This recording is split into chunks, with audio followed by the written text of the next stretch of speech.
Bismillahirrahmanirrahim.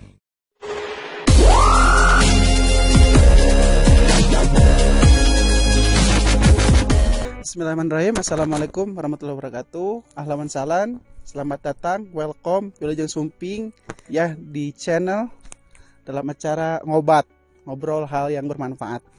Dan sekarang kita kedatangan tamu istimewa ya, yang kemarin sempat viral, membuat trending nomor 1 di YouTube. Sekarang ada tamu yaitu yang nyembelih sapinya Irfan Hakim, Grandong.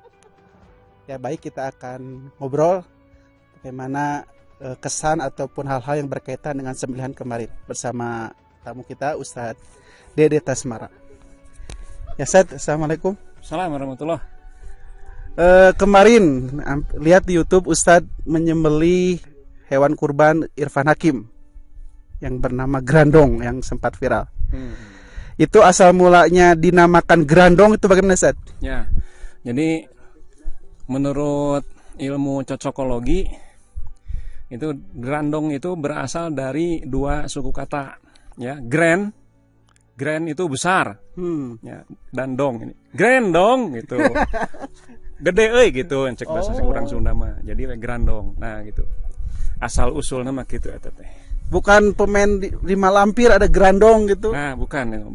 Oh, itu. Eta teh menurut ilmu disiplin cocokologi. Dicocok-cocokin ya. Ya terus Ustadz bisa nyembelih hewan kurban Irfan Hakim Grandong itu gimana tak asbabul kurunyungnya? Asal muasalnya, sebab musababnya. Ya, sebenarnya saya ingin menyembelih hewan kurban Mang Ipan itu tahun yang lalu, karena tahun yang lalu Mang Ipan menyembelih juga, cuma di Jakarta gitu ya, di Jakarta di Istiqlal. Kebetulan menyembelih sapi beratnya 1 ton, disembelih di Istiqlal. Waktu itu saya ingin menyembelih, cuma bentrok dengan jadwal penyembelihan di Bandung. Ya alhamdulillah terlaksana kemarin, menyembelih 1,3 ton. Iya ton ya. Ya memang saya juga udah pesan sama Mang Ipan, kanggo anu ngarobohkeun nama nyengakeun ka urang ditu, urang parakan muncang untuk menyembelih. Insya Allah saya siap dengan pengalaman yang belum terlalu banyak tapi lumayan lah, sudah mulai bisa walaupun tidak disebut ahli dan profesional gitu ya. Untuk 2 gesekan sampai 3 gesekan, tidak sampai 70 gesekan, dan Mang Ipan mengiyahkan. Alhamdulillah. Tentu ini juga tidak lepas dari catatan takdir di Lahul Mahfud ya. Walaupun Grandong itu menjadi fitnah, menjadi ujian bagi semua. Bagi Muqorib, bagi Mang Irfan itu ujian gitu ya. Bagi saya pun yang menyembelih ujian. Bagi maker golok pun yang digunakan untuk menyembelih si Grandong itu juga ujian. Ujian hati ya. Bisa tidak meluruskan jarum hati. Karena bagi Muqorib itu tidak mustahil akan dibisiki oleh setan. Wah, urang teh tuh sapi kurban urang teh panggede. Nah, itu bagi Muqorib ya. Bagi yang menyembelih, urang teh cek urang Bandung mah aing teh. Nah, tapi alhamdulillah sampai selesai penyembelihan, saya secara pribadi lah yang tahu isi hati saya sendiri. Alhamdulillah tidak ada perasaan ke arah sana gitu. Nah, bagi maker golok pun mungkin juga ada, wah bedog menang urang teh. Nah, gitu. Betul. Nah, itu yang perlu dipelihara, dijaga, jangan sampai hati kita itu melenceng dari lillahi ta'ala. Ya, tadi Ustadz Dede nyebut Mang Irfan. Jadi pemirsa penasaran apa sih hubungan Ustadz Dede sama Irfan Hakim ini ya, sehingga bisa begitu dekat dengan beliau. Ya, kebetulan Mang Irfan itu adik istri langsung ya, dari istri langsung ke Mang Irfan. Kandung ya? Ya, adik kandung istri. Jadi istilahnya apa? Adik ipar ya, adik ipar. Cek urang Sunda mah adik beteung. Ya, adik ipar. Oleh karenanya tentu secara hubungan kekeluargaan saya secara pribadi sangat dekat dengan Mang Irfan. Ya, makanya ya bahasnya Mang Irfan gitu, nggak mangken untuk anak-anak saya gitu. Ya, jadi ini Ustadz Dede ini yang kemarin di channelnya Irfan Hakim dikenalkan sebagai tim utama penyembelih si gerandong ini. Oke, nanti kita akan lanjutkan wawancaranya sambil berjalan-jalan di pemandangan alam indah di Ranca Bali, Ciwidey, Kabupaten Bandung. Sekian dulu, insya Allah nanti dilanjutkan. Ya, bismillahirrahmanirrahim. Tadi kita sudah berbincang-bincang dengan Ustadz Dede tentang kisah di balik penyembelihan gerandong. Nah, sekarang kita akan lihat, karena di YouTube The Hakim tidak ditampilkan untuk kepentingan konten, sekarang Ustadz Dede akan mengilustrasikan kemarin waktu menyembelih gerandong.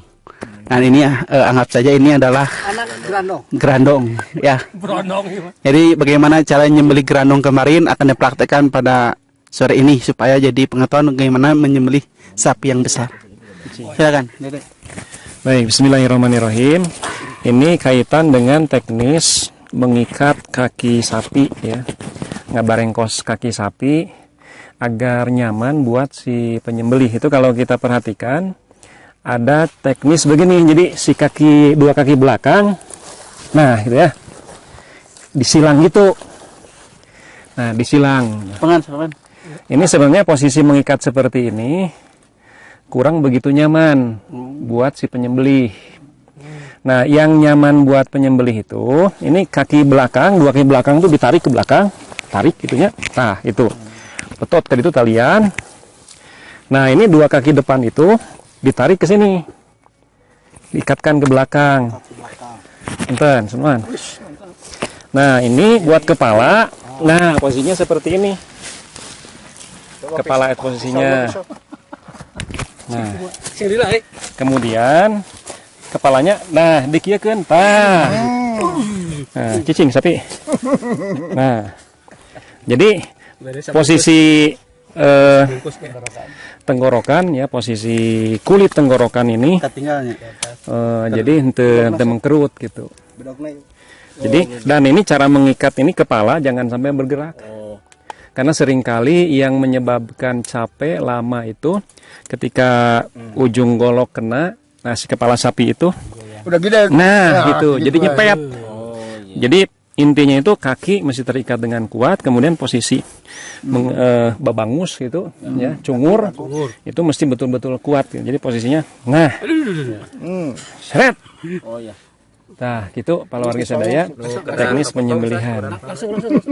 Nah yang mesti terpotong itu sebenarnya ada dua gitu ya, yang pokok itu pertama tiga. Nah di urat saluran pena ya, kemudian yang kedua napas, saluran napas, yang ketiga saluran makanan. Nah yang tidak boleh lupa juga yang keempat itu ada saraf rasa, di sini mesti putus gitu. Makanya istilahnya sebaik-baik penyembelihan itu secepat-cepatnya penyembelihan. Makanya ini ada kaitan dengan pertama gitu ya, posisi mengikat, posisi kepala, kemudian ketajaman golok, kemudian keberanian dan ketenangan. Jadi semakin cepat putus itu semakin tidak menyakiti hewan. Nah kemudian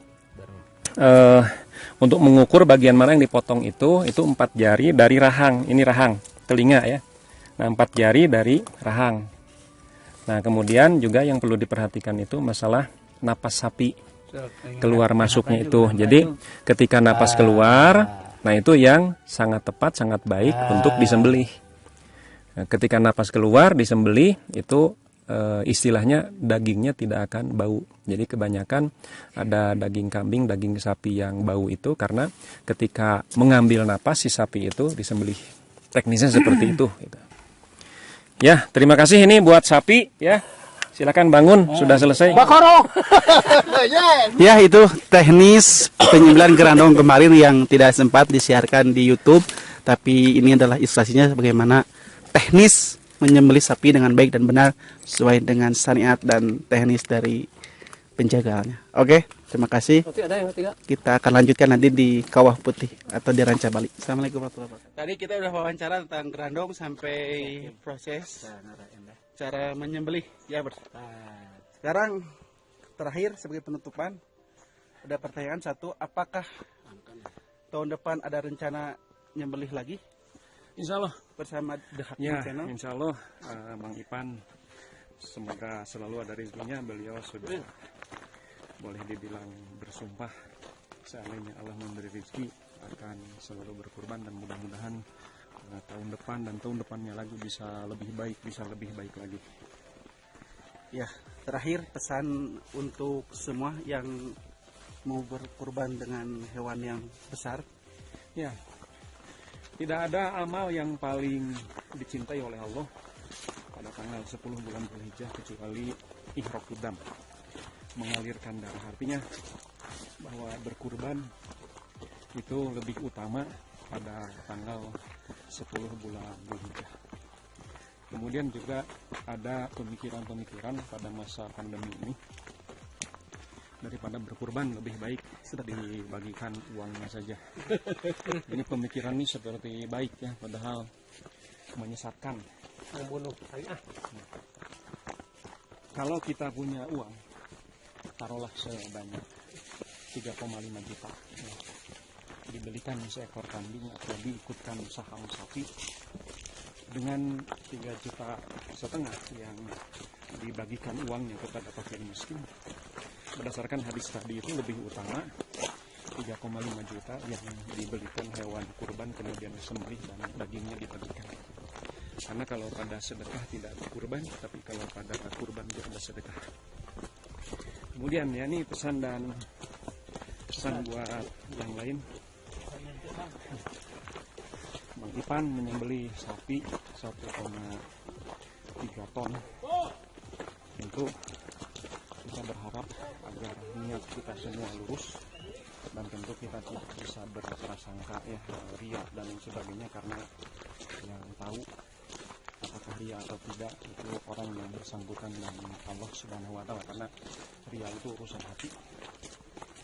Bisa saja pada kemarin secara lisan Bang Ipan bilang, mudah-mudahan ini menjadi motivator, bisa memotivasi yang lain yang diberi oleh Allah kemampuan berkurban lebih banyak untuk bisa berkurban lebih banyak lagi. Ada pola pikir yang perlu dirubah. Kalau kita kan, kalau ada pemasukan baru ada pengeluaran, padahal kalau pola Nabi itu keluarkan dulu, insya Allah nanti Allah akan mengganti yang lebih banyak di dunia. Kalau tidak di dunia, di akhirat itu sudah pasti Allah akan memberi ganti 10 kali lipat. Nah, oleh karenanya pada ikhwatul iman yang memiliki keluasaan rezeki, silahkan rencanakan tahun depan untuk berkurban sesuai dengan kemampuan optimal, dan luruskan niat. Insya Allah dalam filosofisnya bahwa hewan yang kita kurbankan itu akan menjadi tunggangan kita di akhirat, dalam artian pahala dari kurban kita akan menjadi penyelamat kita di yaumul akhir. Demikian ya akhir testimoni dari Gunung Patuha, puncak Gunung Patuha. Semoga Bang Ipan diberi keluasan rezeki oleh Allah, dan kita semua pun bisa meniru apa yang Bang Ipan kerjakan. Amin ya rabbal alamin. Ya, terima kasih kepada Ustaz Dede atas wawancaranya dari awal sampai akhir. Iring doa jazakallahu khairan katsiran. Mudah-mudahan jadi baik yang bermanfaat untuk kita semua. Baik. Berakhirnya acara wawancara ini sambil berjalan di tengah kegelapan Gunung Patuha. Berakhir pula pertemuan kita di acara ngobat, ngobrol bareng penuh manfaat. Insya Allah kita kembali lagi Selasa depan dengan edisi ngobat yang lain. Sip. Takbir. Sekian. Assalamualaikum warahmatullahi wabarakatuh. Jangan lupa like and subscribe.